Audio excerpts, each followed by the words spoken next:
21 ಗುರುವಾರ 2026 ಈ ಬರ್ತಕ್ಕಂಥ ಇದೇ ತಿಂಗಳು ಗುರುವಾರ ದಿನ ಭಾಳ ಪ್ರಶಸ್ತವಾಗಿ ಹಣ, ವಿದ್ಯಾಭ್ಯಾಸ, ಆರೋಗ್ಯ ಮೂರರಲ್ಲೂ ನಿಮಗೆ ಯಾವುದಾದ್ರೂ ಒಂದರಲ್ಲಿ ಭಾಳ ವಿಶೇಷತೆಯನ್ನು ಬೇಕು ಅಂತಕ್ಕಂಥವ್ರಿಗೆ ಮುಖ್ಯವಾಗಿ 3 ಅರಿಶಿಣದ ಕೊಂಬನ್ನು ತಾಳಿ. ನಿಮಗೆ ಹಣಕಾಸು ಚೆನ್ನಾಗಿ ಆಗಬೇಕು, ಪೋಷಣೆ ಚೆನ್ನಾಗಾಗಬೇಕು, ನನ್ನ ಸಮಸ್ಯೆಗಳು ದೂರ ಆಗಬೇಕು ಅಂದರೆ ಆ ಒಂದು ಅರಿಶಿಣ ಕೊಂಬಿನ ಮೇಲೆ ಯಾವುದಾದರೂ ದಾಳಿಂಬೆ ಅಥವಾ ತುಳಸಿ ಕಡ್ಡಿಯ ಸಹಾಯದಿಂದ ಶ್ರೀಮ್ ಅಂತ ಬರೀರಿ.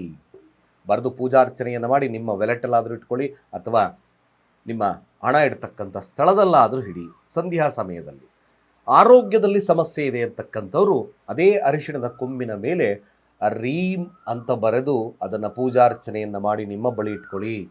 ವಿದ್ಯಾಭ್ಯಾಸದಲ್ಲಿ ಸಮಸ್ಯೆ ಇದೆ ಅಂತಕ್ಕಂಥವ್ರು ಕೇವಲ ಅರಿಶಿಣದ ಕೊಂಬಿನ ಮೇಲೆ ಐಂ ಅಂತ ಬರೆದು ಅದನ್ನು ನಿಮ್ಮ ಬಳಿ ಇಟ್ಕೊಳ್ಳಿ. ಪೂಜಾರ್ಚನೆಯನ್ನು ಮಾಡಿ ಸಂಧ್ಯಾ ಸಮಯದಲ್ಲಿ ನಿಜವಾಗ್ಲೂ ಭಾಳ ವಿಶೇಷತೆಯನ್ನು ಕೊಡುತ್ತೆ.